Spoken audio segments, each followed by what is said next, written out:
Good morning, everyone. I hope I'm audible to you. Yes. Yeah. Okay, so welcome you all to this live webinar. Before we commence, I would like to take you through the session outline for today. First segment for today is the presentation by our speaker, which will then be followed by the questions and answer session.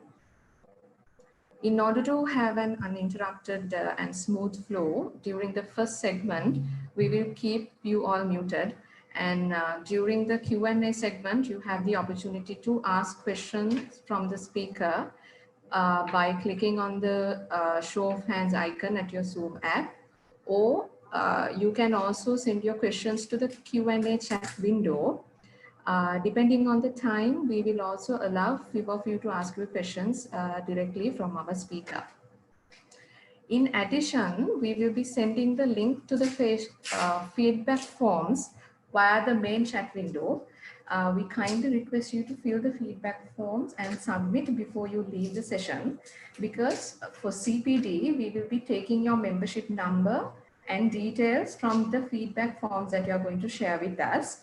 So the forms will be shared at the end of the session. The same session will be live streamed at our CA Sri Lanka Facebook page and also at the YCAT Facebook page. So with that note, on behalf of the President and the Governing Council of the Young Chartered Accountants Forum of the Institute of Chartered Accountants of Sri Lanka, I warmly welcome you all to our webinar, Thrive in the Tide, a session which will focus on the changing role of finance professional amidst a pandemic. Today, we are pleased to welcome Pramita Ranshika, Head of Commercial and Finance Career at Toll Group Australia, as our speaker for the session. Pramita is a well-known chartered accountant with a wealth of experience working in different regions such as Australia, Europe, the Middle East, and South Asia. During his career, he has worked in different domains such as commercial finance, financial controllership, ERP implementation, and project management. He has a reputation for taking the right risk at the right time. He is also known for achieving a rare feat of winning 10 prizes at various stages of CA exams within 2 years, and has been helping students and members to succeed in their careers. Pramita, we warmly welcome you to this event, and we thank you for accepting our invitation and allocating your time for this session. Over to you, Pramita. Thank you very much, Nishadi. So I hope you can see me as well as you can hear me quite all right. Yes. Fantastic. So it's Thrive in the Tide, organized by the Young Chartered Accountants Forum of Sri Lanka. I'm going to be your host for the next 1 hour. My name is Pramita Ranshika, and if you want to keep in touch with me, even after the session, you would be able to subscribe to my YouTube channel, which is Pramita's Vlogging, or you would be able to follow me through my Facebook page, which is Pramita's Blogging, or you would be able to follow me through my LinkedIn page. Without further ado, let me start going through the session outline today. Right, so this is the agenda for today. Right, so we'll start with an introduction, and then we are going to focus on how COVID-19 it has shaped the economy. After all, it's a once in a 100-year lifetime opportunity, or a threat, whatever the way that you're taking. So there is a significant role as financial professionals we have to play in this arena. Now, then I'm going to touch mainly on the future, what future holds for employees post COVID-19. Well, gone were the days we thought the automation and all those new trends which were emerging were just sci-fi movies. We thought that's going to be there over the next coming decade or two. But we have been proven wrong with this pandemic, and there are quite few key trends which we need to be aware of. So I'm going to touch upon on those and what is the role that we need to play in this particular scenario. Then I'm going to cover more into a couple of specific topics. One is about how to build a dashing CV. I know that's that conundrum which most of the people face, whether it's a pandemic or not. So I'm going to touch upon on some of the do's and don'ts of creating a dashing CV. And I'm also going to give you a bit of a sneak peek into my own CV, so you could see whatever things I share is in practical terms. Then we are going to talk about facing that dreaded interview. I know it's always, you always fear, you always think that you are up against a mountain and you are climbing high.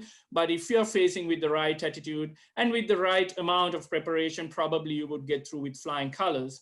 And then we are going to be talking about how to be the Malinga in the corporate world. So you might see I'm using quite a lot of cricket analogy here because cricket is quite close to our hearts being Sri Lankans. And my apologies if you're not a follower of cricket, but I'll explain why I was using that during that session itself. And then we are going to end that with Q&A.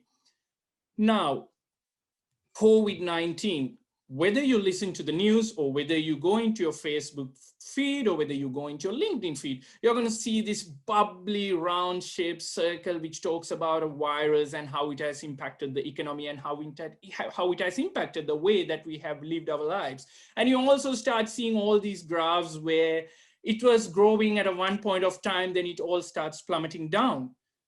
And at the same time, we give quite much of effort and focus on the personal hygiene. You always talk about washing your hands, sanitizing everywhere you go. So it has changed simply the way we live our life. Simply put, none of us had felt the economic impact of this magnitude ever. Yes, it's true. 12 years ago, we had the global finance crisis, mainly created by the subprime mortgage market. And then if you take your memory lane back 8 years down, back in the 2000s, we had the dot-com bubble crashing. And if you are experienced enough, I don't want to be rude and say old enough, so that's why I'm saying experienced enough, to go back to the 1987, you had the next biggest financial crisis in the history.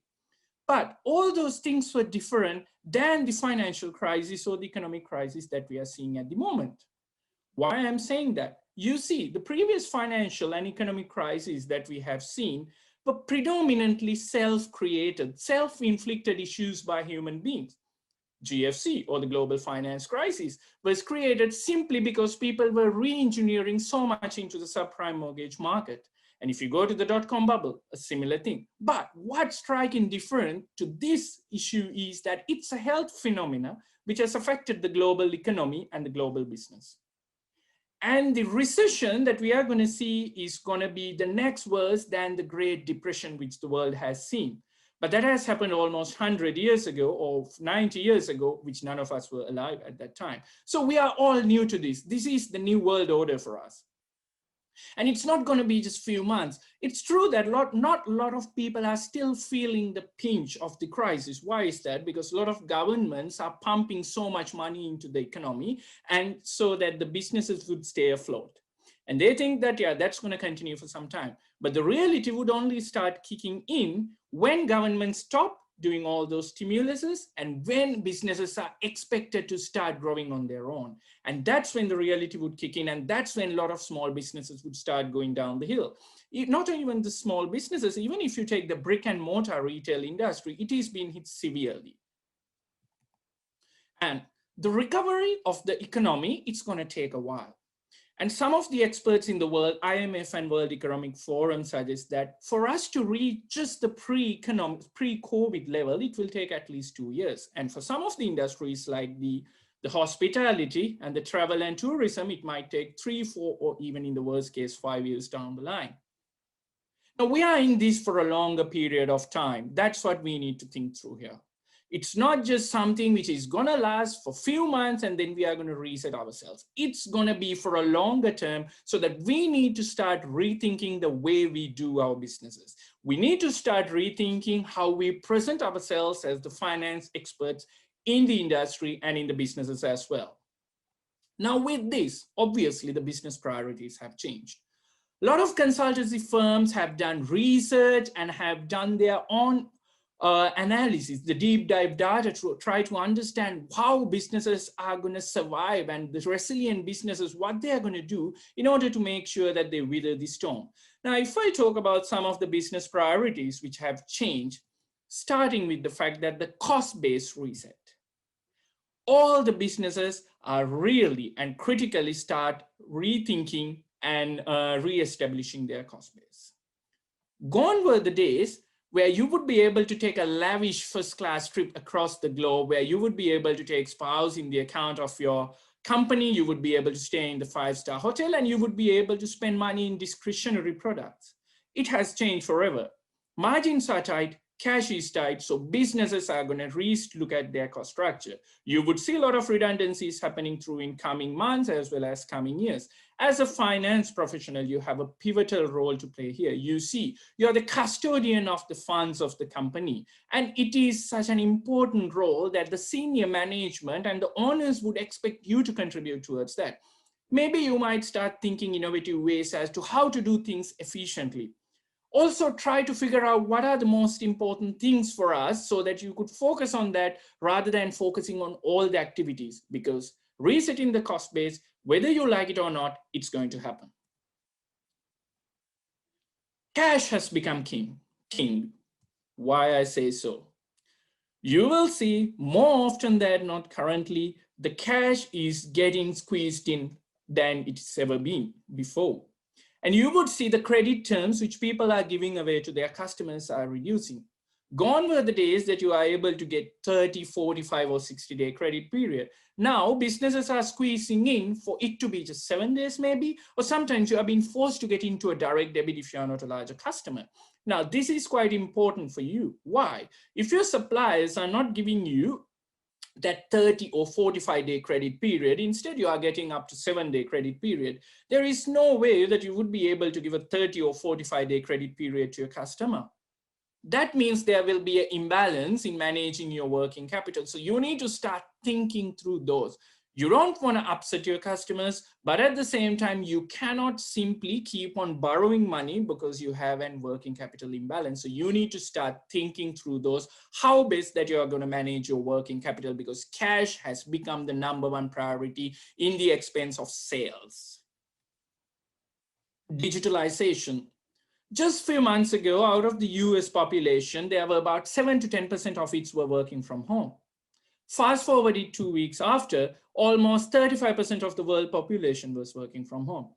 I myself has been domesticated pretty much for the last 5 months, and I have been working from home for majority of my time. Yes, true, I go to office when it is needed, but majority of the time, almost 90% of the time, I'm working from home. And I initially thought maybe doing a head of commercial and finance role for a large organization, this is going to be a nightmare. But turns out it's not. I can manage the all 7 states. I can manage my teams based in India and Philippines. I can even manage my own team by just clicking in. And why it was made possible? Because companies had already invested in the digitalization. If the company has not invested in digitalization and they were going analog, probably they would have struggled a bit, because obviously if your working ethics were such that if you want to get a payment done, you have to write it or you have to physically sign it, there is no way on earth you are going to digitalize just because the pandemic occurred. You have to literally shut your organization down. So the companies who were well prepared earlier by investing it in the right infrastructure and with the right amount of technology, they're thriving. And if you haven't done that, it's not yet too late for you. You should still start investing in the right amount of technology. Don't get me wrong, we are meant to be financial professionals. We are not meant to be IT professionals. So I'm not expecting everyone to become the IT savvy, the IT wizards. However, you need to have that flavor. You need to start having that conversation with your IT team and your senior business leaders so that at least now the organization start investing in the right technology. And you as a finance professional, in my view, has a bigger role to play when you do the cost benefit analysis of these projects. Gone were the days that you could do a traditional cost benefit analysis. I mean, how you're going to measure the revenue with this is going to bring about. So you need to start thinking about innovative approaches. And this is when you would start adding in values. With the digitalization, there comes an increased emphasis on the cyber security. Just within the last 4 months, the cyber criminal activities have increased by 4-fold. Yes, I mean it, 4-fold. Which means you cannot just go digital without having that appropriate cyber proof or cyber criminal proof security within your organization. And if you don't have that, you're going to struggle. There are a lot of organizations which have been forced to stop their businesses or forced to find new ways, or forced to spend millions and millions of dollars just because they didn't have enough cybersecurity platform within them. So you need to start thinking through this. And as a finance business partner, you need to start thinking through how we are going to manage the cost, because it's not going to be cheaper. Well, what about this picture? You might be wondering what this person is doing in this position. Well, this is representing the agility. Gone were the days where you're going to stay in the same job for 30, 40, 50 years. I take my parents, they started the same job and they were doing that for 35 years, and that's brilliant for them. There were no stress, if you ask me. But this is not the same time. And if you're going to stay in the same company or a same position for over 3 years, you should consider yourself to be lucky. Companies expect you to change. Even though you might stay in the same company for 10, 15 years, you're not going to be doing the exact same role. The people who are going to strive or who are going to improve or enhance their chances are the ones who do multiple amounts of roles. You see, this is difficult mentally, and it is mentally draining. I'll tell you why. There is a psychological explanation towards it. We might be the most intelligent animal living in this planet right now. But 60 million years ago, our whole physique was developed for us to survive in the savanna or in the jungle from the wild animals. So our mental level, or the way that our brain works, is when a change happens, it releases stress hormones, or the cortisol level goes up. So you will always have the flight, fight, or freeze, which means now, even though you're not living in savanna or the jungle, your mind doesn't know that. Every time you're faced with a challenge, you're always going to be stressed out because your stress hormones are going to be released. So you are either going to fight, or you're going to flight, or you're going to freeze. So in order for you to come out of that mindset, you need huge amount of training. You need to be very mindful about the fact that this is going to be the new norm. And then you need to start practicing that so that you don't just get succumb to the pressure of being agile. And then obviously, as an organization, you have to start focusing on the new revenue streams. Classic example, the brick and mortar retail industry. Yes, gone were the golden days for them, where you would go into a supermarket and would start going into all those branded shops and start shopping. But nowadays, the brick and mortar shops pretty much non-existent. Yes, they are operating, but at an extremely reduced business level. Now they have to go more digital. They are, on the other hand, even though that part of the business has reduced, on the other hand, their online businesses have skyrocketed. So likewise, any organization that you are looking for, you need to start focusing on finding out the new businesses. Otherwise, it's more likely than not that you are going to succumb to the pressure, the economic severities, which are going to cause to you unless you focus on these elements up to now. Right, so before I move into the next session, Nishadi, do you have to make any points or any questions up to this stage that you want to raise? Yes, just on the same note that you discussed, Pramita, so separation of critical skills and roles, and transition from designing for efficiency to designing for resilience. I think some of the key trends which has started after this COVID-19 pandemic.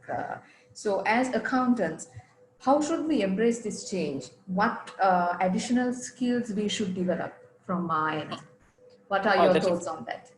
That's a fantastic question, Nishadi. I think that's one of the sessions that I'm going to cover as well. I think for us to come up quite well, number one, in my view, you have to be mentally resilient. Unless you are mentally resilient, it's going to always come out as a burden. You have two ways of looking at it, either to accept or embrace this change, or you're going to get succumbed to it. So the mental resilience, being agility, is the one part of it. The other part of it is that you focus more on your soft skills, which I will touch upon towards the latter part of the session as well.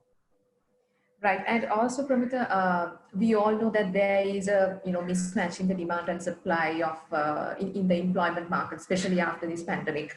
So, creating a good first impression is very important for us. Yeah. So, the first impression, the first step is of course the CV. Your CV. Once you forward your resume, you should be able to stand apart from the rest of the employee or rest of the people who are applying for the same job opportunity. So how should we do that? and how and what are the best tips that you can give for us to build a good CV? Cool. So that's my next session for today. Thanks, Nishad, for raising that. Now let's move on to specifically focus on that question of creating a dashing CV. Just a disclaimer, I'm not saying that this is an ideal CV. This I thought was funny, so that's why I put that through. So I'll talk you through the do's and don'ts of a CV, and probably I will actually give you a sneak peek into my own CV so that you would see what are some of the key principles that I have taken in building up to my own CV. Now, first things first, if your CV runs for more than 3 pages, let me be blunt, it's useless. I'm trying to be blunt here because it's useless. If I or anyone gets a CV which runs for more than 3 pages, believe me, they are going to ignore you because they might think that this person doesn't know how to even write a CV. Remember, CV is the first person which is going to represent you, and it needs to be the most professional document that you are going to present. If Elon Musk, who is the owner of Tesla, can create a CV which runs for 1 page, there is no way that our CV should run for more than 3 pages. In order for us to go through this, there are some do's and don'ts which I would like to share, and probably then I'll run through that with my own CV so that you would get a flavor of it. The first do, smart personal highlight.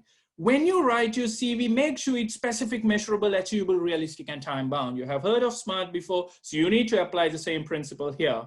What do I mean by SMART? Classic example, you might have run a project which achieved X million dollars of cost saving to the company, highlight that.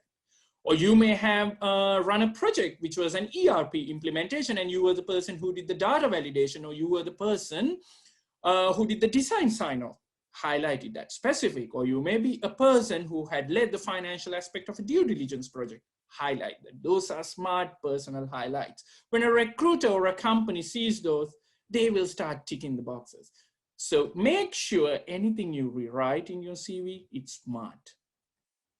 The conundrum of I versus we. We always learn in the business schools or during our school times or the university times, we is a leader, I is a boss. Well, in your CV, it's the other way around, if I may put it that way. The more you put we in your CV, the person who goes through your CV thinks that this person literally hasn't done much. So if you say, we as a team developed a product, or we as a team moved towards S4HANA as an ERP system, you're like, yeah, that's we. What have you done specifically? So you need to say what you had done specifically. So it has to be you as opposed to we. But at the same time, please don't get me wrong. Don't be too narcissistic and put so much I into it so that you come out as a narcissistic person, but you get what I'm saying. It has to be about you than we. Chronological order, very important. The recruiters, do you know how long that they would go through your CV? If you are good enough to go through that automated software, the system which will run through your CV against job description, they will probably spend 30 seconds or even less. If you're lucky, if you get about 1 minute of your CV with a recruiter, which means you need to make sure it's crisp and you're not going to give them any question marks. So the first and foremost thing that you need to do in your CV is put that in a chronological order. What do I mean by that? You may have had an experience of 10 years of working. So just put that in that chronological order. Maybe sometimes due to unavoidable personal reasons, you may have had a career break. Maybe you were going on maternity leave, or maybe you had to take a 1 year off just for you to complete your studies. Mention that with a one statement or a one-liner, because otherwise what's going to happen is that once you get into that interview stage, people would start asking questions because they would pre-assume maybe this person had lost the job or there was something wrong with him. So why you have to waste that time when you get into that interview stage if you can just clear that thought away by simply mentioning that? So chronological order is important. Keywords. Well, there are two school of thoughts here. Some people I know suggest that you need to tailor your CV to the job description. The other school of thought is that you shouldn't be doing that. Well, there is no right or wrong answer, but I'm much towards the latter. You see, the problem if you start catering your CV to every job description is that we need to realize that you're going to end up applying for maybe about 30, 40, 50 jobs. So are you going to end up creating about 30, 40, 50 CVs or 50 versions of your CVs? And you're going to lose track of that. And the next problem is once you get into an interview stage, which I will start discussing about that in a minute, you're going to lose track what you have mentioned in your CV. Rather, what I would do is instead of focusing on the job description, I would question myself what I really want to do in my life. For an instance, if my biggest personal strength, let's say, I believe that I'm a good business finance partner. I also believe I'm a good person at interpreting some of the complex IFRS standards. Then I need to focus on those in my CV rather than trying to be the jack of all trades. So that then I would start focusing on applying to those jobs so that it matches the job description clearly rather than me needing to exercise that stressful way of trying to match your CV across the job description. So this is my own personal view of it. Now, what are the don'ts? Please cut the slack. Pictures, please don't put that. It looks quite unprofessional, especially in the international stage. People don't like when you put pictures. Please do not put your personal objective in your CV. Again, let me be blunt. No one really cares about your personal objective. I mean, you might say, I want to achieve an X amount of professional goal, whatever, within a certain amount of time. But for heaven's sake, the organizations are not going to be bothered about your personal objectives. All what they're bothered about is whether we can find a guy who can help us to achieve our own objectives. So please don't put your personal objectives there, because no one is going to listen to that. And it's going to take that space which you need to limit it to 3 pages. And please, unless you're applying for an entry-level job, do not put your O-level and A-level and even chartered results subject by subject, because no one is really interested about that, because those are all an utter waste of valuable space. You can stretch in your CV, but please don't lie. If you lie in your CV, that's great at the first instance, but once you get into an interview stage, there are techniques which recruiters and the people who are going to hire you would use, and you are going to get caught out. The moment you are going to get caught out, you will be tangled. Why is that? You see, the world is quite intertwined. It's not that, you would apply for a job in Sri Lanka and you think that whatever happens with that job would not have any repercussion towards a job. Let's say you apply in Middle East, Australia, or England.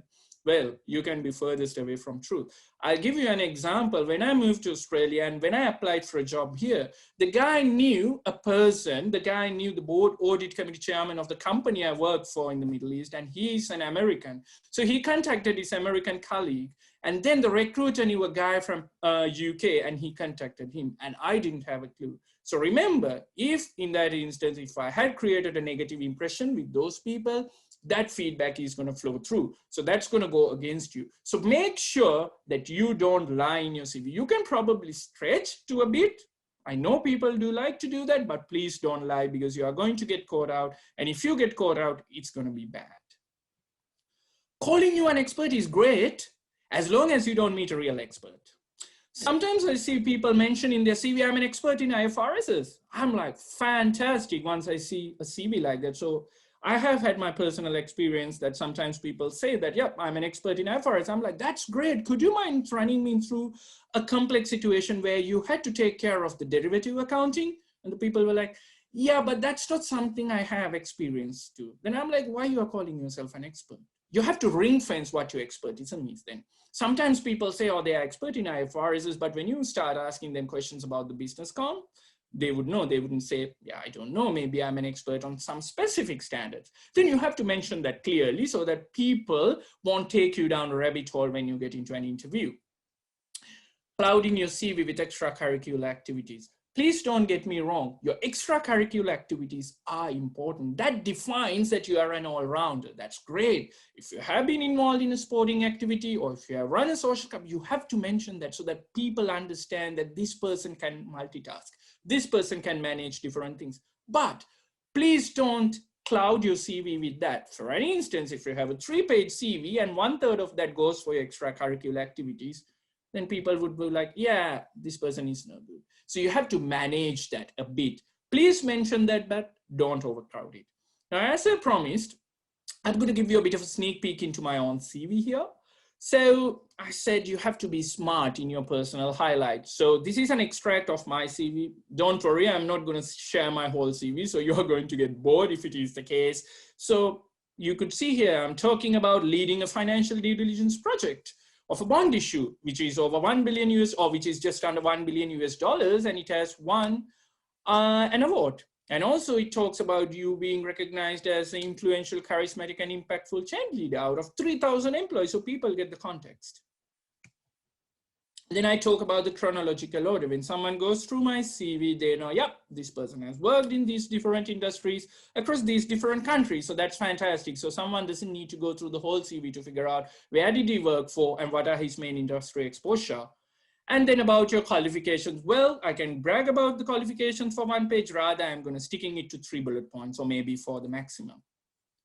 And then finally, your career history, which is important, which is where I said you need to start talking about the specific things that you did. Probably it's also worthwhile when you're explaining a company, just introduce that company with a statement or a two. Yes, some of those companies are quite popular in that part of the world. But if you take the globe, if you're applying for an international job, they might really not know what your company is. So it's always worthwhile giving them a context of what's the company, what's the nature of that company, and probably giving a link to their website so they themselves could see. So this is just a snapshot of my own CV so that you get a feeling as to how I practice what I have told you earlier. Now, moving into facing that dreaded interview, I have put Aravinda De Silva. Aravinda De Silva is one of my all-time favorites. I said that I'm going to use the cricketing analogy here because most of us are familiar with cricket because cricket is in our blood. At least I used to follow cricket till last year, but not anymore, unfortunately. But having said that, these were the golden times. Why I'm saying let's face in that dreaded interview like Aravinda style. My memory takes me back to the 1996 World Cup semi-final where we were playing against India in front of a strong partisan crowd in Kolkata. Sri Lanka were 2 down for 1 run, then the Aravinda De Silva came into the crease and the rest is history. He just smashed all of them across the park. And then my next memory lane take me down to the 2003 Super 6 game against Australia, where he hit Brett Lee out of the park like he was toying with him. So this is that fearless attitude I want. No matter who the ball is, no matter what the country is, he was there, he will face with that fearless attitude. And that's the exact same thing to do when you face an interview. You might be up against some of the most renowned experts in the country or in the world, but you don't have to worry. You have something which you could offer. You would always go with the mindset, yes, I'm a professional and I'm going to sell my skill to this company. They need that skill. So that's why I'm in this stage. So I can do it. That's how you should do. So how to do that properly? Well, fearless attitude itself won't serve you. I'm afraid you need to prepare. For you to prepare and to be a star, if I may put it in that way. So for you to come out as a star, you need to prepare and you need to face it with a star attitude. So what do I mean by star? People who have gone through interviews or people who have met through some of the recruiters might know. STAR stands for an acronym of situation, task, actions taken, and results. So first of all, as I mentioned earlier, these days, people are not going to ask you specific questions. Instead, the questions that they are going to ask you are more behavioral-based questions. What do I mean by behavioral-based question? I'll give you an example. One of the behavioral-based questions that someone might ask you is, explain me a situation where you had to manage a difficult situation. How have you managed it and what was the final outcome? Now you see, if you have been asked a question like that, you can't just start vomiting the answer, if I may put it in that way. You need to think through what you're going to say. You have to prepare. It might take a few seconds, but that's all right. You have to prepare. When you answer it, you need to answer it in a logical order because it's going to be a while. You need to at least explain it for a couple of more minutes so that the interviewers can match and measure what you're saying. So this is the question. So you're going to prepare what you're going to talk about. So you need to first understand a situation in the start, the first is situation. So I'll give you an example. Let's say you were leading an ERP implementation project. Let's say you were having a legacy system, but you're moving into SAP or S4HANA or Oracle. So you had to get your team convinced, especially the people who were doing the accounts payable or the order to cash, to come out of that legacy system and move towards the ERP. But they might have been scared because they might be scared they will lose the job or they don't want to accept this change. So the situation is get them across the line because otherwise it's going to be an uphill journey if you don't have the buy-in from your team. So that's a situation, the difficult situation you're faced with. The task in hand is you have to get them across the line. Actions taken. So what were the tangible actions that you had taken? Maybe you have had initial meeting with them. Try to understand what their key issues, key concerns were. Then probably you may have had a demonstration session with them, with the ERP expert, so that they would run through how, let's say, a purchase requisition is raised, or maybe the order to cash process on the other way, so that it makes them realize probably this isn't as bad as I thought. And it's not going to happen overnight, so you would have struggled through over a period of time. And what was the result? Well, a happy team, a happy ERP implementation, happy boss, a happy company. Now you see, this is a behavioral based interview question. So when an interviewer asks a question like this, especially you see that in the international arena, they check your communication skills, because you have to have a wide array of vocabulary to explain this situation. And they also check whether you were a person who was able to demonstrate leadership skills, or whether you are someone who can cut the slack out and who are able to explain that finer details in a more specific and a crispier way. I'll give you another example. Maybe you will be asked a question. Explain me a situation where you had to explain a technical accounting matters to a non-technical audience. This is again a tricky question. You see, you have to start thinking about it. But please don't start answering it in a way, yeah, I had to explain the property, plant and equipment standard or the inventory standard for a non-technical staff. Well, that's great if you have done it, but you see, like even someone who is doing commerce for his O-level exams could answer that. You need to find that right balance. Maybe you had to explain the new leasing standard to a non-technical staff. Maybe you had to explain that to the project finance team who didn't understand how it impacts the loan rating. Or maybe to the property team, why it is important that you take care of that. So things like that. You will be asked maybe another example. Explain me a situation where you had to take your customer first and you had to resolve a query they had. Again, a behavioral based question. Now, the most important aspect of this is you have to prepare. You have to make sure that you prepare well for these behavioral based questions even before the interview, so that you don't start stuttering or getting yourself muted while at the interview itself. So you need to prepare. Maybe you can do some Googling. You would be able to figure out maybe 10, 15 questions like that. And you should practice that maybe with yourself in front of a mirror, or you should just practice with a confidant of yours, so that by the time you get into that interview, you are much more prepared for it.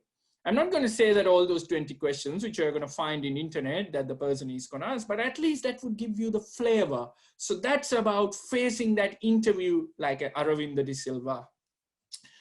Right, so before I move on to the next question, Nisha, is there any point or any particular question that you want to raise here?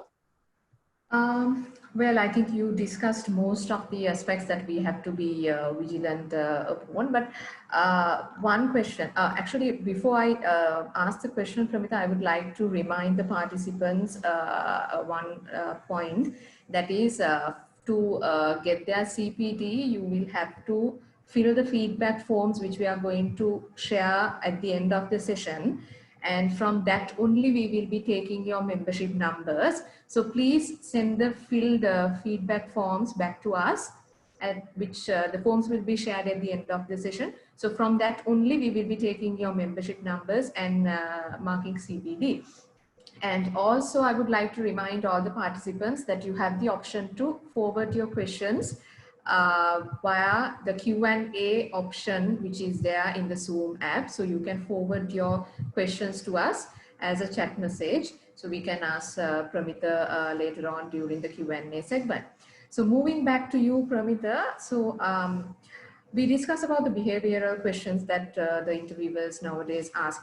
I have one question regarding facing interviews and how you have to be prepared. How important is your online presence? Like say how well you have to maintain your LinkedIn profile. Is it important, or what's your thought? That's a very good question, Nishadi. Thank you for raising. That's absolutely important to make sure that your online Your LinkedIn profile to start with is consistent with your CV. If you haven't updated your LinkedIn profile, let's say for the last 3-4 years, I mean, that's going to come out pretty bad, because the moment you start forwarding your CV, people are going to stalk through, if I may put it in that way, through your LinkedIn profile. And that's important. And it's also important that you maintain a good presence among other social media as well. Generally, people start, especially the recruitment firms, and especially if you are getting into a senior position, they would not only go through your LinkedIn profile, they would probably go through your Facebook feeds as well. They would probably go through some of the comments that you have made as well. So the moment that they see that you have put some insensitive comments, or that you have put some inappropriate, or you have put inappropriate posts, the first thing that's going to come, oh, this person is not going to be a match. Probably you may not have thought about it. You may have thought that that's just fun, that I'm just sharing it with a friend. But this is not the way the recruiters would look at it. That this becomes quite important if you're applying for a senior role. Your political, or your even the way that you discuss, demonstrate yourself politically, the way you put yourself in the social media probably might go against you if the recruiters get to know, and this is how that he operates in the social media. You see, as I keep on saying this word, we all are intertwined and there is no escape of it. Social media and the online platforms are great as long as you manage it properly. Right. I think then we have to see how to be that finance professional that the organizations are looking for. I think your next Absolutely. segment would be on that. Yeah, that's true. Now, how to be the Malinga in corporate world?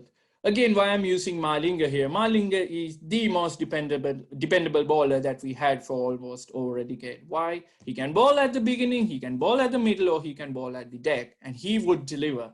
And that's the person you have to be in corporate world if you want to grow up in the ladder. Because if you're just someone who is just going to stay there and think that the opportunities would flow through, well, my friend, you're wrong. You have to be that dependable person for you to grow up in the ladder. If you're a chartered accountant or you have an equivalent finance qualification, that's great. But that itself would not define whether you're going to be successful or whether you're going to grow up in your ladder. Now, what you should do, it's those simple things that matters really. It's not about working through all those spending thousands and thousands of dollars on the business schools and anything. It's just simple things that you need to focus on. First and foremost, attitude is, well, almost everything. If you have the finance qualification and if you're applying for a particular job, I think it is given that you have the relevant technical knowledge for you to perform that job. But then it's about how you cut yourself across from the rest. And that is where attitude becomes quite important. If you put yourself into the position, imagine you have to deal with two separate individuals. One is always positive, oozing with positive style, and someone who is a naysayer, who is always negative in his approach. Whom do you want to associate with? Obviously, the positive person. That's the exact same thing with companies as well. People do not want to spend too much time and money with people who always whine, who always grind, and who always say no to everything, and who always have that cross face where they hate. So please make sure that your attitude is quite well. If you don't know whether you have a positive attitude or a negative attitude, maybe it's time that you speak to your confidant or your mentor and get their own feedback. Because once you get into the corporate world, and if you don't have the right attitude, probably you are going to lose majority of the opportunities which are going to come in your way. Focus more on your development than promotion or salary increment. I know, like, I have gone through your responses when you were registering, and I think there were a couple of comments which struck out that some people said, yeah, salary increment and promotion, we have to focus on that more than the development. Yeah. Please don't get me wrong. Yes, you have to focus on your promotion and salary increment. After all, you need to be fairly compensated for the work that you do. But if you're always focused on that, that means your energy is focused on the wrong thing. And if you always start talking about, yeah, I should have been a finance director by now, or I should have got a 7% salary increase, or I should have got 4 months bonus instead of 3 months, that means you're focusing on the wrong thing instead of the right thing. The right thing would be what I need to do to improve myself further. And if you focus on that, my personal view is that your promotions and salary increments would flow through, provided that you are in the right organization with the right leadership team. New opportunities, as long as you're comfortable, please grab those. I talked about being agility. So if you're just going to join a company, and especially this is important in the international arena as well as in the Sri Lankan context, if you're being given an opportunity, let's say you have been asked to join an ERP implementation team, and if you're comfortable, grab it. If you have been asked to join a financial due diligence team to do a transaction, grab that opportunity. The dividends will flow through later. I'll give you an example. Let's say you have been asked to work through a financial due diligence project. This means you're going to get exposure to your lawyers, the external lawyers, your project finance team, your treasury team, and everyone. And the moment you build yourself or your name among them, they're going to remember you. I'm not saying that you have to be perfect. Obviously, when you are going into a project like that, you can't possibly get everything right. But as long as you conduct yourself with the right attitude and you give your best shot, people are going to remember you, because everyone understands that we are human beings and we have flaws. We are not perfect. But as long as you give your best shot, people are going to remember you. People are going to talk about you. And that's quite important. Remember, it's not about what you do at the organization. It's about your presence as well. The way that people would start talking about you is not if you just do your own job and if you just get contented by the fact that you are just a chartered accountant. People would start talking about you if you get out of your comfort zone and if you start helping others, if you become empathetic towards others. And then that feedback is going to flow through to your boss as well. And when the promotion comes, when the salary increment comes, maybe he will listen to those and maybe he will reward you for that. Learn new skills, even if that means that you are taking a step back. I'll give you an example from myself. Mid of last year, while I was with Energy Australia, this is before my current role, so I was into a power company. I always wanted to learn. I always wanted to get my hands dirty by working with the engineers, by working with the statisticians, the mathematicians. I always wanted to understand the linear programming, the statistical models that we have learned in chartered accountancy, how we put that into practice. And I also wanted to understand how a power plant is run. Obviously, I had to take a one step down to get that, because obviously that's not my expertise. And I spent 1 year there, good quality 1 year, working with the engineers, working with the statisticians, developing my own model. And I believe my Excel skills went from probably pretty basics towards a pretty good level, because I had to run my own models. I had to develop my own models, and that was pretty exciting. And that 1 year I took, that one step down, helped me to take an even further senior role than I was before when I moved out of that company. So when I put that into my CV and when I was applying for a job, people were like, this person has that skill set which not a lot of chartered accountants have. They gave me a far more senior job. That's what I meant. I sometimes take the right risk at the right time. You can't always just focus on your designation and the salary. You can't always say that your growth is going to be a straight line like this. It can be ups and downs, but as long as it's going in the right direction, you're going to get the benefits across. And this is quite true in everything that you do. Develop your softer skills. This is quite important. You can be the greatest technician in the world, but if your softer skills are not up to the alley, that you are going to left behind. People who are reaching the higher level of management, people who have become the leaders of organization, they are the greatest negotiators that you could find. They're the greatest people who can talk. And if you can't do that, you have to start improving yourself. You can start improving your grammar. If you think that your writing skills are not up to the point, you can subscribe to Grammarly. You can have that added extension into Google Chrome so that you could check your grammar. Or if you think that you're not good at negotiation, maybe you can read some books there. Maybe you could read some free materials in the internet. Either way, you have to start improving your softer skills. Quickly, on the things which you shouldn't do, please do not expect your boss to manage your career. After all, he's also a human being. And if you expect your boss to handhold you, you might probably not go far away. It's great that if you create a great human being, but you have to accept that if you put all the bosses into a normal distribution, majority of them would sit into the mediocre while you would get those extraordinary. And those people have their own priorities. And if you expect them to manage your career, maybe you're going to be left behind. Instead, you should manage your own career.